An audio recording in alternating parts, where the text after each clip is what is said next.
Bismillahirrahmanirrahim. Assalamualaikum warahmatullahi wabarakatuh. Alhamdulillahirabbil alamin. Alhamdulillahilladzi hadana li hadza wa ma kunna linahtadiya laula an hadana Allah. Asyhadu an la ilaha illallah wahdahu la syarika lah wa asyhadu anna Muhammadan abduhu wa rasuluhu la nabiyya wa la rasula ba'dah. Allahumma salli wa sallim wa barik ala sayyidina Muhammadin wa ala alihi wa sahbihi ajma'in. Ikhwati fillah rahimakumullah. Alhamdulillahirabbil alamin. Malam hari ini dalam kondisi krimis, Allah Subhanahu wa taala masih memberikan taufiknya kepada kita sehingga bersama-sama kita masih dimudahkan langkah kita, terutama untuk melaksanakan kewajiban kita sholat 5 waktu. Karena bagaimanapun sholat itu nanti yang akan dihisab pertama kali dari amalan-amalan kita di hari kiamat kelak. Malam hari ini kita akan melanjutkan kembali membaca kitab Hadil Arwah ila Biladil Afrah, di mana bab yang akan kita baca adalah tentang fi zar'il jannah, tentang bagaimana cara orang apakah ada mungkin di monggo tengah jeng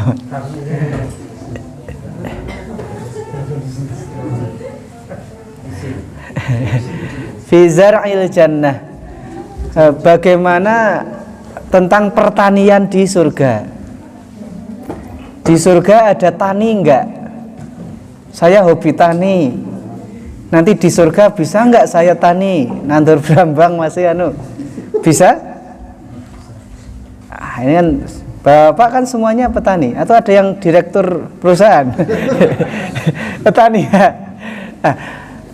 Nanti bisa enggak? Wah, saya itu senangnya tani, saya senang tani.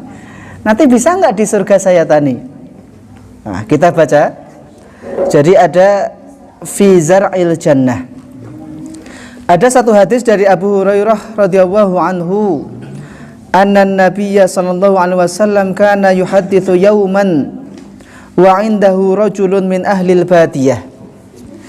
Dari Nabi sallallahu alaihi wasallam, dari Abu Hurairah radhiyallahu anhu, sungguhnya Nabi sallallahu alaihi wasallam pada suatu hari beliau bercakap-cakap, berbincang. Wa indahu rajulun min ahli al-badiyah. Nah, kemudian di sisi beliau itu ada seorang laki-laki dari orang pelosok. Nah, orang pelosok yang tinggalnya jauh di pedalaman. Rasulullah mengatakan, anna rajulan min ahlil jannati ista'dzana rabbahu azza wa jalla fi zar'i. Kata Rasulullah sallallahu alaihi wasallam, anna rajulan, sesungguhnya ada seorang laki-laki min ahlil jannati, dari penduduk surga, ista'dzana, minta izin rabbahu, kepada Rabbnya, kepada Allah Subhanahu wa taala, fi zar'i, untuk menanam di surga. Jadi yang memang hobinya tani dari di dunia, maka di surga pun kepikiran nanam terus. Nah, ini minta izin sama Allah Subhanahu wa taala, ya Allah saya pengen tani.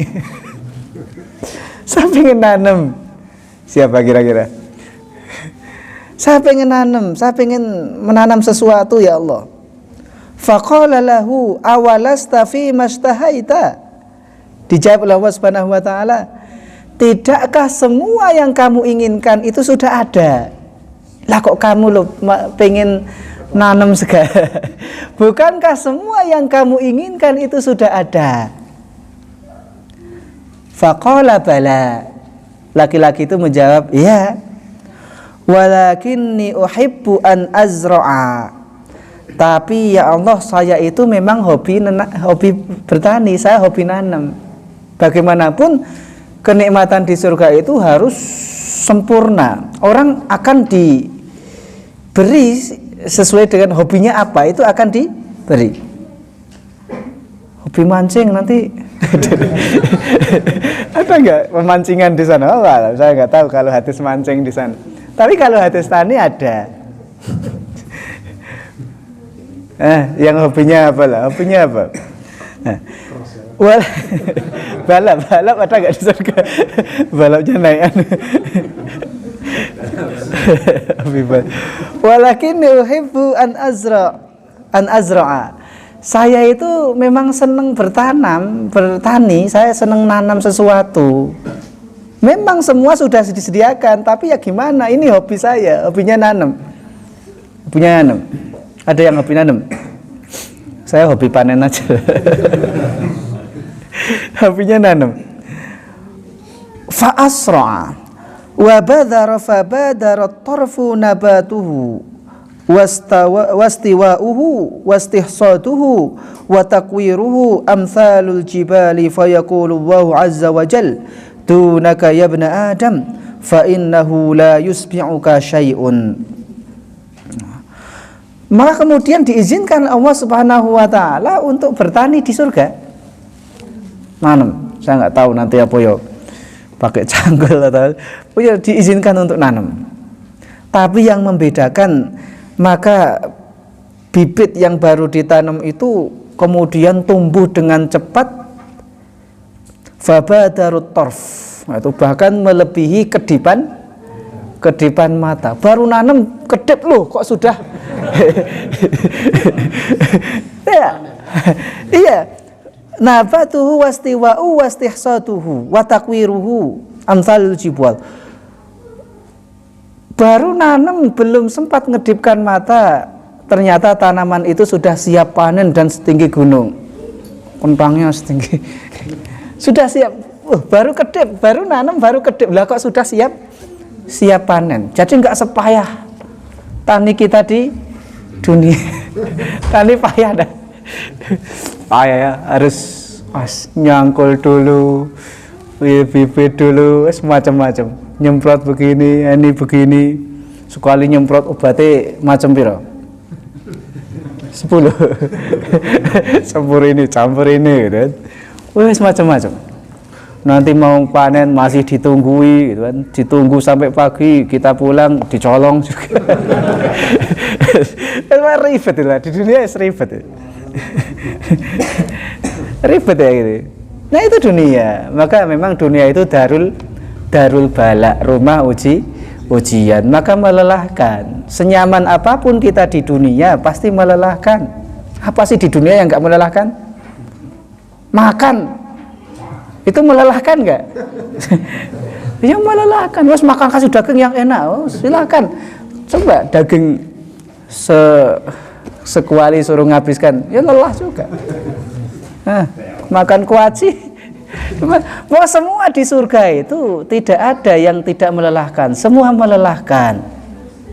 Makanya kalau para ulama dulu itu ketika ditanya kapan istirahatnya, istirahat ketika kakiku sudah menginjak surga, barulah saat itu istirahat. Tapi selama hidup di dunia kita harus sadar, kita sekarang hidup di darul bala, rumah ujian. Maka kita disuruh mencapekkan diri kita dengan hal-hal yang bermanfaat. Fa idza faraghta fansab. Apabila sudah selesai dari satu pekerjaan, maka segeralah pindah ke pekerjaan yang lain. Sebagian ahli tafsir mengatakan, ketika kamu sudah selesai dari urusan dunia, fansab, maka segera pindah kepada urusan akhirat. Sudah habis kerja, udah sekarang sholat jamaah. Udah habis nyari duit, udah sekarang yuk sama-sama belajar. Nah, itu faida faraghta fansab. Penafsiran kedua nanti mengatakan faida faraghta fansab, ketika kita selesai melakukan satu kebaikan, segera pindah melakukan kebaikan yang lain. Karena salah satu tanda amal kita itu diterima oleh Allah Subhanahu wa taala, para ulama mengatakan ketika kemudian kebaikan itu disusul dengan kebaikan-kebaikan yang lain. Karena kebaikan itu akan disusul dengan kebaikan yang lain. Itu tanda yang baik, tanda yang mudah-mudahan Allah menerima amal kita. Tapi sebaliknya, satu kejahatan, satu maksiat akan disusul dengan kemaksiatan yang lain. Ya. Jadi itu bedanya. Kalau kita bertani di dunia itu penuh dengan kepayahan, tapi tidak apa-apa. Kepayahan bapak-bapak dalam mencari nafkah yang halal itu juga merupakan salah satu ibadah yang mulia. Yang mulia. Jangankan bahkan makanan yang kita suapkan kepada istri kita itu juga bagian dari sedekah. Bapak nyuapkan makanan ke istrinya itu sedekah. Bapak ngasih nafkah ke istrinya, nafkah yang halal, itu juga bisa bernilai sedekah. Maka tetap, meskipun dunia itu payah, capek, dunia itu melelahkan, tetapi bagi kita orang yang beriman, niatkan bahwa ketika kita di dunia itu tidak hanya sekedar dunia tok, tapi ada yang kita harapkan di akhirat. Jadi kalau bertani di dunia itu payah, sementara di surga tadi orang baru nanam, sekedip mata ternyata sudah siap panen. Udah besar siap panen, wa takwiruhu amsalul jibwal, udah setinggi gunung pohonnya. Fa yaqulu wa azza wa jal dunaka ya ibna adam fa innahu la yusbi'uka syai'. Lalu Allah mengatakan, wah, anak Adam, manusia ini loh, kan? Manusia ini benar-benar tidak akan pernah merasa kenyang. Manusia ini tidak ada yang membuatnya kenyang. Bahkan di surga pun yang semuanya sudah disediakan, tinggal memakai, tinggal memanfaatkan, tapi masih ada yang kemudian pengen bertani. Tapi ya tidak apa-apa, dipenuhi sama Allah, karena bagaimanapun kenikmatan di surga itu harus sempurna. Orang hobi tani kalau kemudian tidak dituruti, tidak mungkin kan di surga terus kepikiran gitu, saya hobi tani kok nggak boleh, dia stres. Tidak ada di surga kok stres gitu. Jadi wah, manusia ini memang tidak ada yang bisa membuatnya kenyang. Faqala al-A'rabi, lalu orang Arab Badui tadi berkata, guyon, ya Rasulullah, la najid hadza illa Quraisyan au Ansariyan. Wahai Rasulullah, nah itu yang nanam-nanam di surga itu pasti orang-orang Quraisy dan orang-orang Ansor. Ini orang Arab Badui. Rasulullah, kayaknya itu orang Quraisy atau orang Ansor.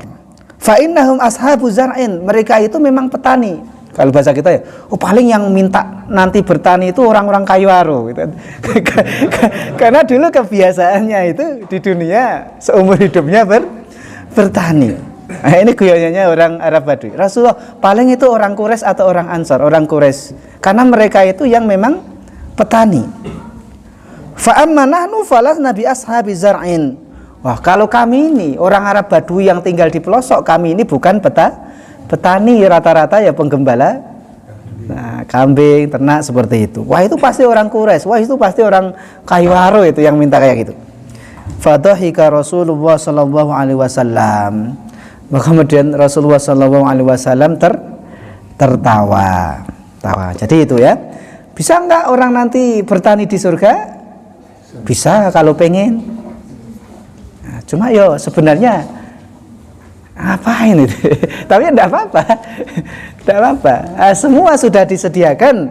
Tapi ketika dia ingin karena memang hobinya bertani, maka juga akan diizinkan Allah Subhanahu Wa Taala.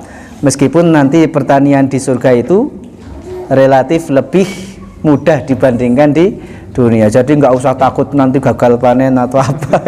Kalau di dunia terlalu banyak yang harus, wah ini nanti begini seperti itu. Nah, ya itu tentang pertanian. Sekarang ini yang hobi dagang, ada nggak di surga pasar?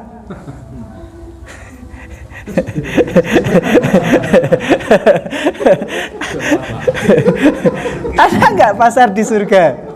Oh, saya nggak hobi tani, saya hobinya dagang. Saya hobinya dagang. Nah, itu juga disebutkan fi dzikri suqil jannah, bab yang menyebutkan tentang pasar di surga. Wa ma a'adallahu ta'ala fihi li ahliha, dan apa saja yang Allah sediakan di dalam pasar surga itu untuk penduduk surga.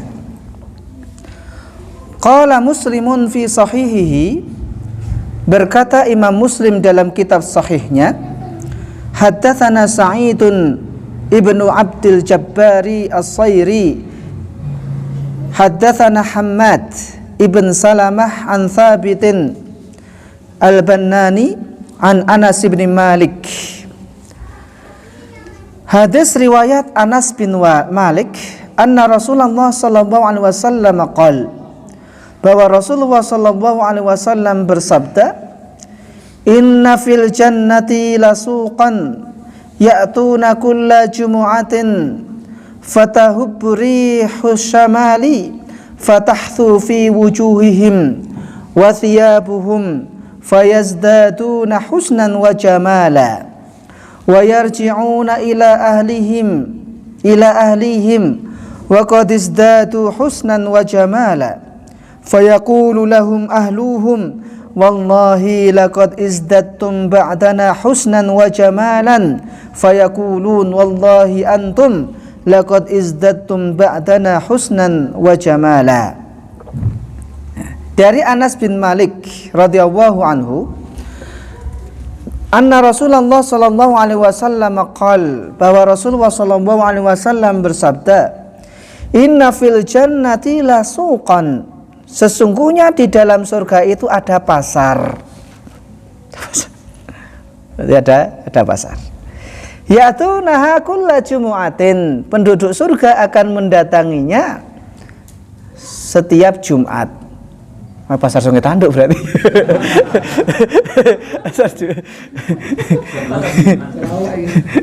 Ya'tunaha kulla Jumat. Ada yang mengartikan Jumat itu setiap minggu, karena nanti di sana itu, di surga itu ada enggak matahari terbit, matahari tenggelam? Nah, sudah tidak ada lagi. Maka di sini sebagian mengartikan, memaknai kalau dikira-kira di dunia itu selama seminggu. Ada yang mengatakan seperti itu. Ada yang mengatakan pokoknya ini setiap hari Jumat, pasar Jumat.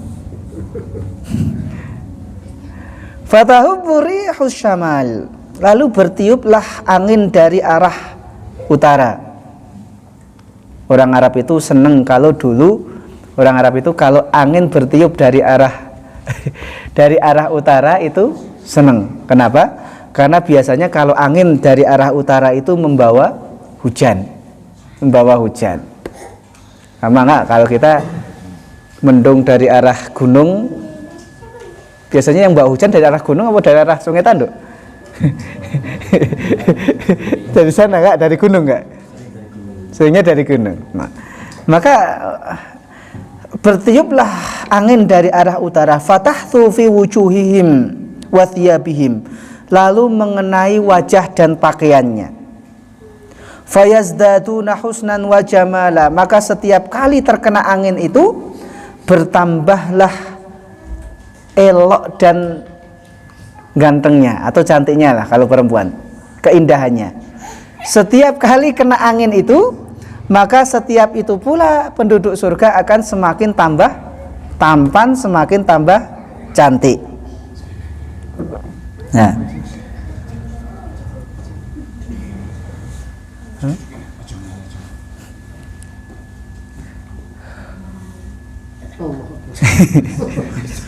sini Zan. Fayarji'una ila ahlihim qad izdadu husnan wa jamala. Ketika mereka pulang kepada keluarganya, ternyata mereka pulang sudah dalam keadaan lebih ganteng, lebih indah, lebih cantik. Meskipun ada yang mengatakan ini yang ke surga itu laki-laki tok. Dengan dalil mereka pulang kepada keluarganya, berarti kepada istri dan anak-anaknya. Sehingga sebagian mengatakan yang nanti ke pasar itu laki-laki. Tapi kalau toh seandainya memang itu benar, maka ibu-ibunya juga nggak usah sedih, karena itu kan orang hobi ya, orang ketemu gitu kan, ketemu di sama kawan-kawannya di pasar. Siapa sering nongkrong di pasar? Kan seneng nggak ketemu kawan-kawan di pasar, ngobrol sana ngobrol sini, maka disediakan juga fasilitas itu. Nah, kalau toh memang pendapat itu benar, ternyata yang ke surga cuma laki-laki, maka yang perempuan pun nanti juga ada kesempatan ngobrol sama penduduk surga, sesama penduduk surga, Yang perempuan, karena nanti kan itu ya tidak cuma di pasar, jadi tempat tidurnya yang jalan itu. Saya pengen ke rumahnya Pak Timan, tempat tidurnya langsung gitu sama itu. Jadi yang perempuan pun ya tidak usah sedih. Nah, ketika mereka pulang kepada keluarganya, wah ini kok sudah tambah, Mas kamu kok habis dari pasar kok tambah ganteng gitu. Tambah ganteng.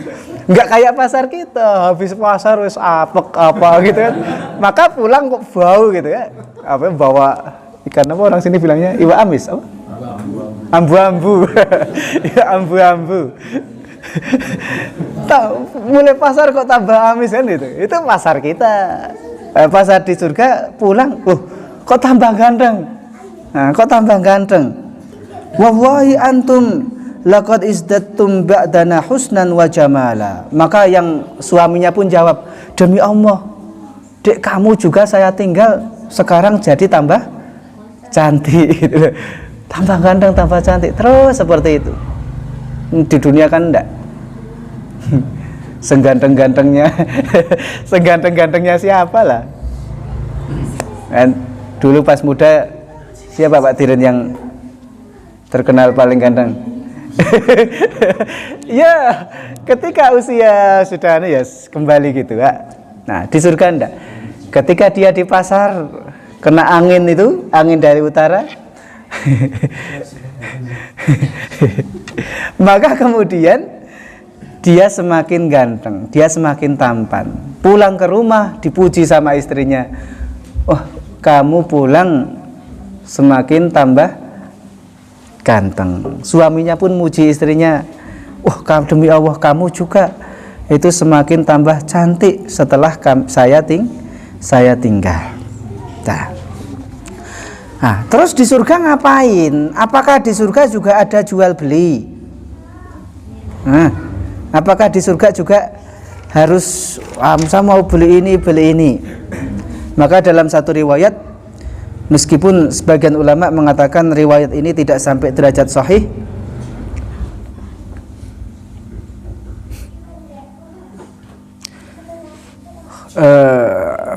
An Jabir ibn Abdullah qal kharaja alaina Rasulullah sallallahu alaihi wasallam wa nahnu mujtami'un faqala ya ma'syaral muslimin inna fil jannati lasuqan ma yuba'u fiha wa la yushtara.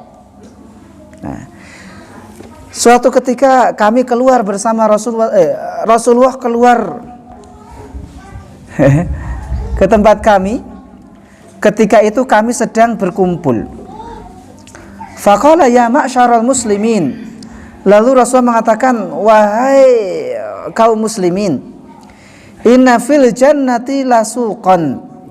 Nah, sesungguhnya di surga itu ada pasar.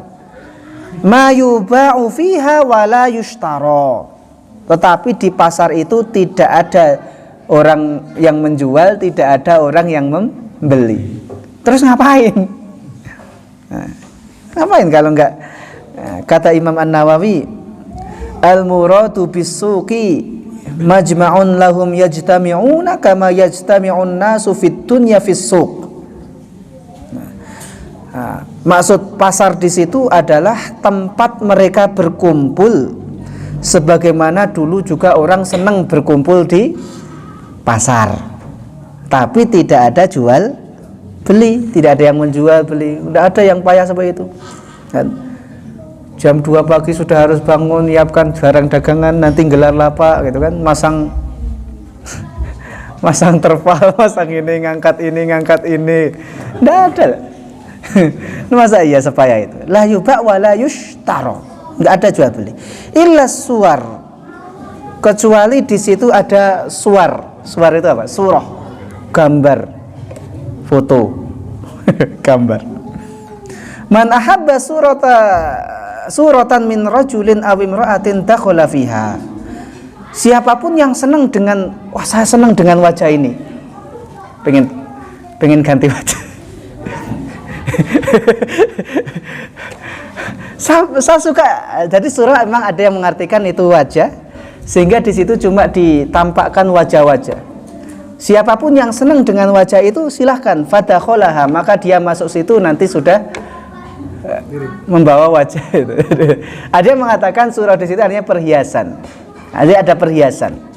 Saya senang dengan perhiasan ini. Ya udah, kalau senang tinggal ambil, tinggal pakai, selesai.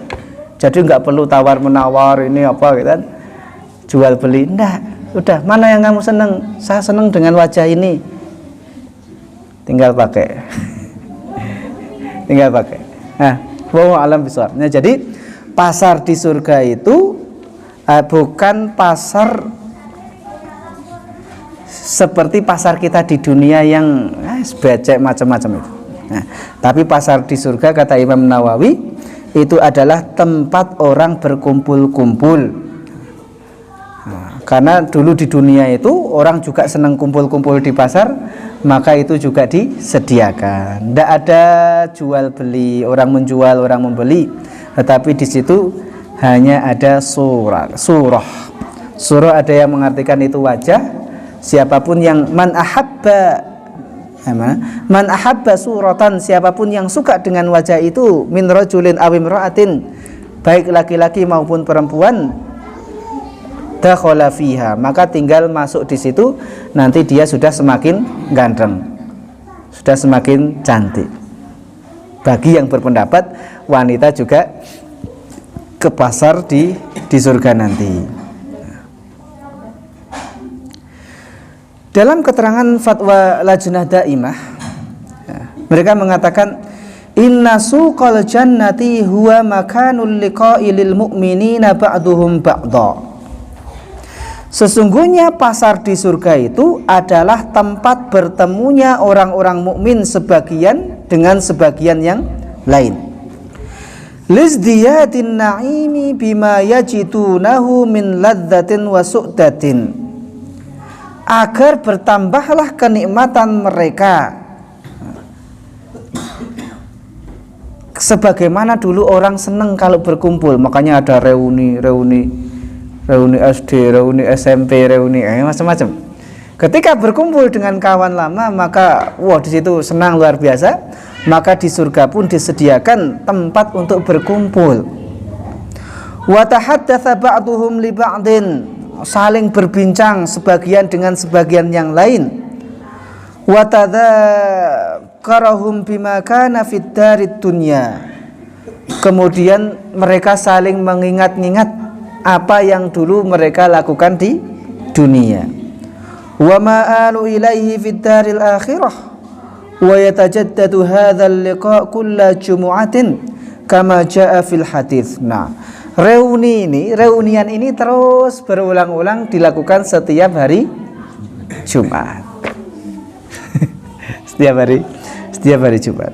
Cuma yang enggak tahu tadi, kalau dalam riwayat yang kemarin kita baca, ini yang bisa berkunjung ini kalau orang surganya lebih tinggi mengunjungi orang yang surganya lebih rendah, ketemuan. Tapi kalau orang yang surganya lebih rendah, sebagian orang mengatakan dia tidak bisa berkunjung atau bertemu di pasar yang mungkin tingkatan surganya lebih tinggi. Ya. Wa yatajaddadu hadzal liqa'u kulla jumu'atin kama jaa fil hadits li ru'yati ba'duhum li ba'din. Karena mereka akan berkumpul setiap hari Jumat agar mereka saling melihat dan saling bercakap-cakap. Nah, itu pasar di surga. Jadi tidak seperti pasar di dunia. Nah,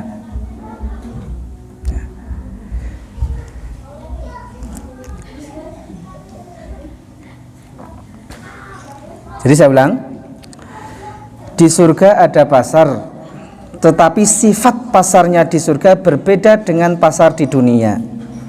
Kalau pasar di dunia ada jual belinya, maka di surga pasarnya tidak ada jual beli. Yang ada cuma surah di situ. Siapapun yang menginginkan untuk senang dengan gambar itu, wajah itu, maka dipersilahkan untuk masuk ke situ. Nah, Kemudian yang kedua, surga itu di akhirat pasar di surga itu adalah tempat orang untuk berkumpul-kumpul, saling berbincang dengan kawan-kawannya dulu ketika di dunia. Mereka saling mengingat, saling mengingat apa saja yang sudah mereka lakukan dulu saat di dunia. Nah, kemudian mereka akan pulang ke rumahnya, maka ketika pulang sudah dalam keadaan yang lebih tampan lagi, sudah dalam keadaan yang lebih cantik lagi, sehingga kemudian istrinya mengatakan, wallahi demi Allah, laqad izdattum husnan wa jamala, kamu sudah bertambah tampan dan bertambah ganteng. Demikian juga suaminya ketika meninggalkan keluarganya, dia juga mengatakan, demi Allah, kamu juga sudah semakin tambah cantik dibandingkan pas saat saya tinggal. Nah, itu dua pembahasan kita pada malam hari ini. Nah, yang ringan-ringan saja. Jadi kalau yang hobi bertani dan nanti di surga juga masih pengen bertani, insya Allah disediakan fasilitas itu, meskipun bertaninya tidak sepayah di dunia. Sekarang yang penting itu fokus kita adalah bagaimana kita masuk surga dulu, gitu. Ini gambaran untuk memotivasi kita nanti seperti itu loh kehidupan di surga. Nah, sekarang fokus kita ya bagaimana kita bisa masuk surga itu dulu. Bagaimana kita juga bisa mendapatkan surga yang tingkatannya lebih tinggi. Kemarin sudah kita sampaikan. Maka yuk kita gunakan sisa waktu kita di dunia ini, kita tidak tahu sampai kapan, maka perbanyak mungkin untuk mengumpulkan bekal sebanyak mungkin sebagai persiapan perjalanan kita menuju akhirat kelak. Kalau perjalanan di dunia saja kita tidak berani membawa bekal yang sedikit, takut tidak nyampe, apalagi perjalanan kita ke akhirat. Nah, kadang kita kepedean ketika kemudian ada orang motivasi kita untuk infak. Kemarin saya sudah infak, itu kepedean, merasa infak yang sudah kita berikan kemarin itu sudah pasti mengantarkan kita ke gerbang surga. Nah, tapi selama ada kesempatan itu, ayo. Tapi kemarin baru infak, enggak apa-apa. Sekarang saya ada lagi, saya mau infak lagi. Kenapa? Karena bekalnya sangat banyak. Wong bekal di dunia saja butuh banyak, apalagi bekal perjalanan ke akhirat. Siapa kita dibandingkan, ini sering kita ulang-ulang, siapa kita dibandingkan Abu Hurairah. Tapi apa yang dilakukan Abu Hurairah menjelang wafat? Beliau nangis. Nangisnya kenapa? Libuk di safar wakillatiz zat, karena beliau teringat jauhnya perjalanan yang akan beliau tempuh, wakillatiz zat, dan sedikitnya bekal yang sudah beliau kumpulkan. Ini Abu Hurairah. Siapa di antara kita sekarang umat Islam seluruh dunia yang tidak pernah menyebut nama Abu Hurairah atau tidak pernah mendengar nama Abu Hurairah? Ribuan hadis yang beliau riwayatkan. Ikut langsung ketemu sama Rasulullah SAW, belajar langsung sama Rasulullah SAW. Beliau masih merasa menjelang wafatnya itu bekalnya masih sedikit. Kadang kita kepedean, merasa dengan 2.000 setiap Jumat itu sudah pasti 2.000 yang kita masukkan ke kotak Jumat itu sudah pasti itu menghantarkan kita ke surga. Hadis jangan ditanya lah. Kalau Abu Hurairah mungkin ribuan hadis, kita nolnya dibuang 100 masih kebanyakan enggak? Buang lagi nolnya tinggal 10, ya bingung juga. Terus buang nolnya lagi 1, ada hafal 1 hadis yang utuh, jangan cuma potongan. Kan hadisnya innamal a'malu binniyat, itu pun potongan itu toh. Nah, kalau kualitas kita baru segitu, kok kita terlalu pede, merasa seolah-olah ketika diajak ayo berbuat baik, ayo, wah saya kemarin sudah. kemarin korban misalnya, tahun depan punya kemampuan untuk korban, diajak lagi yuk korban lagi. Ustaz, tahun kemarin sudah. Iya, tahun kemarin sudah. Kalau sekarang masih ada kemampuan, korban lagi. Nah, ya, jadi seperti itu ya. Jadi ingat-ingat terus, itu pesan Abu Hurairah radhiyallahu an. Ketika beliau akan wafat, beliau menangis. Maka kemudian beliau ditanya oleh keluarganya, kenapa menangis? Mayubkika ya Abu Hurairah, apa yang membuatmu menangis wahai Abu Hurairah? Kata beliau, aku menangis bukan karena iri dengan dunia yang sekarang kalian genggam, tapi aku menangis libu'utis safar wa qillatiz zat, karena aku teringat jauhnya perjalanan yang akan aku tempuh dan sedikitnya bekal yang sekarang sudah aku kumpulkan. Abu Hurairah. Nah, kalau Abu Hurairah merasa sedikit, kita terus kayak gimana lah dibandingkan itu ya. Wallahu a'lam bishawab. Jadi itu fokus kita. Maka yuk ya, selama masih ada waktu, selama kita masih diberikan kesempatan Allah Subhanahu wa taala untuk beramal, maka perbanyak amal kita. Jangan pernah merasa cukup dengan amal yang sudah kita lakukan, tapi terus merasa kurang seperti itu.